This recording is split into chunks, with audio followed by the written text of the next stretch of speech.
La Segunda República es uno de los episodios que más polémica ha generado en la historia de España, siendo objeto de todo tipo de manipulaciones políticas.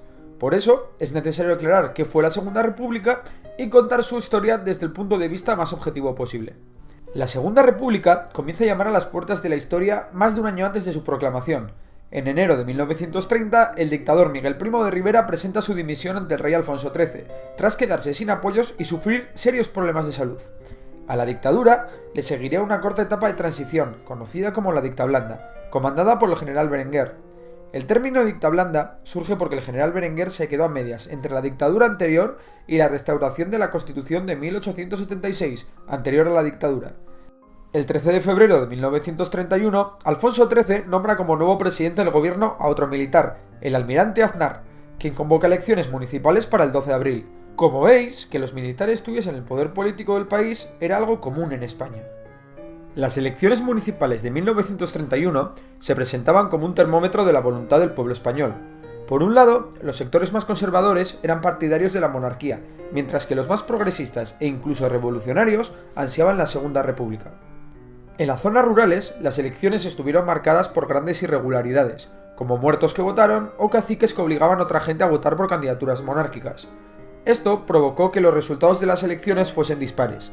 En las ciudades, los partidarios de la República ganaron claramente, consiguiendo la victoria en 41 de las 50 capitales de provincia. Sin embargo, en los pueblos fueron los monárquicos quienes sacaron mejores resultados. En cualquier caso, las elecciones dejaban claro que aquellos lugares donde las elecciones habían sido mayoritariamente libres habían votado en masa a la República. La noche del 13 de abril, corrió el rumor por Madrid de que Alfonso XIII se había ido de la ciudad, rumbo a la frontera, por lo que la gente salió a la calle a festejar la marcha del rey. Sin embargo, Alfonso XIII seguía en Madrid y ordenó al ejército disolver la manifestación de la Puerta del Sol. El ejército no se mojó y no obedeció las órdenes del rey, lo que hizo que Alfonso XIII, esta vez sí, decidiera hacer las maletas y abandonar el país. Éibar fue la primera ciudad en alzar la bandera tricolor y proclamar la República la madrugada del martes 14 de abril de 1931. Al frente de la nueva República se formó un gobierno provisional, presidido por Niceto Alcalá Zamora, que inmediatamente llevó a cabo las primeras reformas. Una de estas es aumentar un 50% el presupuesto de educación para abrir 5.000 escuelas al año y así alfabetizar a la población. También de inmediato, Manuel Azaña, ministro de Guerra, lleva a cabo una reforma para modernizar el ejército.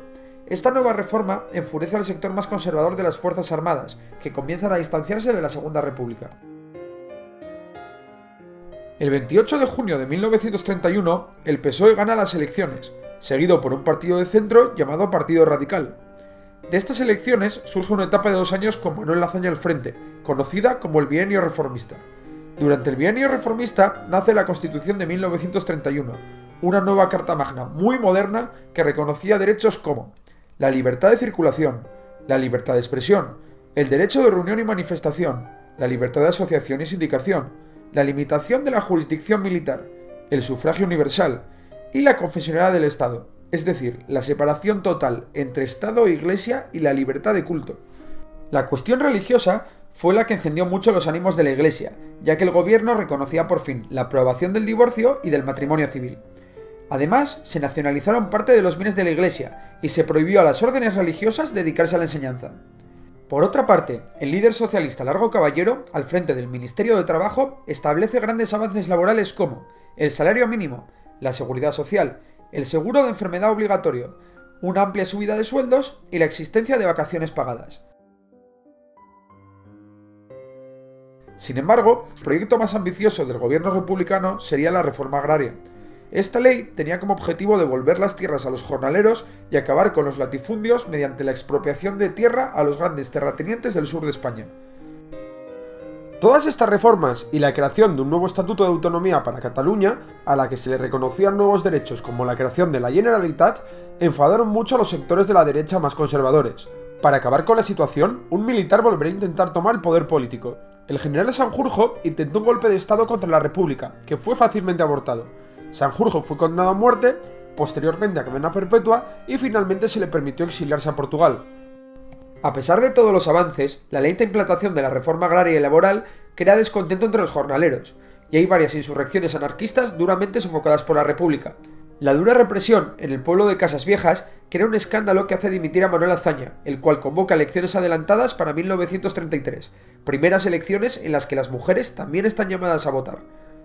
Poco antes de las elecciones, José Antonio Primo de Rivera, hijo del dictador Miguel Primo de Rivera, crea la Falange, inspirándose en el modelo fascista italiano y en el modelo nazi alemán, con un marcado carácter religioso. A las nuevas elecciones, los partidos de derechas se unen formando la CEDA, a cuyo frente se establece Gil Robles. La CEDA cosecha un gran resultado. Su éxito se debe en gran parte gracias a la financiación para la campaña que recibe de la Iglesia, y a su vez al voto de las mujeres, que alejadas del ambiente reivindicativo de la industria y más influenciadas por la Iglesia que por los sindicatos, votan en su mayoría las candidaturas de centro-derecha, las cuales pactarán para formar gobierno. Alejandro Lerroux, del Partido Radical, presidirá un gobierno en el que la CEDA no entrará hasta 1934. Sin embargo, en cuanto la CEDA entra al gobierno, la coalición de centro-derecha inmediatamente paraliza gran parte de las reformas llevadas a cabo durante el bienio reformista y crea una serie de contrarreformas. En el PSOE, los llamados bolcheviques, inspirados en las ideas que llegan de la Unión Soviética, ganan peso y el partido se radicaliza. Para intentar derrocar al gobierno de la CEDA, el PSOE organiza una gran huelga general en octubre de 1934, que se acaba convirtiendo en un levantamiento contra el gobierno. La revolución fracasó rápidamente en toda España.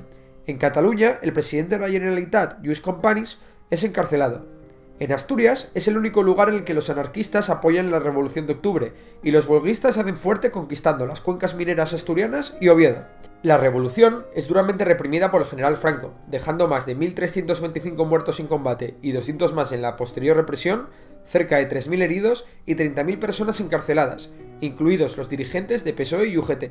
Como curiosidad, comentar que durante su intervención en la Revolución del 34, Franco conocería a su futura mujer, Carmen Polo. A partir de 1935, la CEDA consiguió un mayor peso en el gobierno, lo que hizo que se aceleraran las paralizaciones de las leyes. Sin embargo, la inestabilidad política con 8 gobiernos diferentes en apenas 2 años hacen que Niceto Alcalá Zamora, jefe del Estado, disuelva las Cortes y convoque elecciones para febrero de 1936. En estas elecciones, que destacan por una alta participación en la que hasta los anarquistas votan, son las izquierdas las que se presentan unidas en el llamado Frente Popular, que gana restableciendo a Manuel Azaña como presidente del gobierno. Los partidos de centro desaparecen casi por completo de las Cortes, lo que es un signo de cómo se encuentra la sociedad española, totalmente dividida. A partir de las elecciones, la sociedad española se radicaliza. Las organizaciones juveniles de los partidos se militarizan, las juventudes del PSOE se fusionan con las comunistas y las de la CEDA se pasan en masa a la Falange, que es prohibida por el gobierno. En los 3 meses siguientes a las elecciones se contabilizaron cerca de 200 muertos. El gobierno de Azaña declaró una amnistía para los presos políticos de la Revolución del 34, con lo que muchos exaltados salieron de prisión para caldear aún más los ánimos en la calle. Para evitar un golpe militar, Azaña envía a los generales más golpistas como Franco o Emilio Mola lejos de los centros de poder, algo que no les impedirá seguir conspirando contra la República. En abril de 1936, el presidente de la República, Niceto Alcalá Zamora, es destituido en el Parlamento por la izquierda y es sustituido por el presidente del gobierno Manuel Azaña, que a su vez sería sustituido al frente del gobierno por Santiago Casares Quiroga. El grado de inestabilidad social alimentó las ansias de dar un golpe de Estado a los sectores más conservadores del ejército. Sin embargo, había 3 diferencias fundamentales entre este golpe militar y el de 1923 dado por Miguel Primo de Rivera. En primer lugar, en este caso, no todo el ejército estaba unido. En segundo lugar, no se podía contar con el apoyo del jefe del Estado. Y en tercer lugar, la respuesta de los sectores de izquierda más radicales sería violenta. El 13 de julio de 1936, José Calvo Sotelo, el dirigente monárquico más influyente, era asesinado. Esta muerte hizo que los sectores que no estaban convencidos de tomar parte en un golpe militar como la CEDA, los carlistas o militares indecisos mostrasen su predisposición al golpe, que se inició el 18 de julio de 1936. Pero esa ya es otra historia.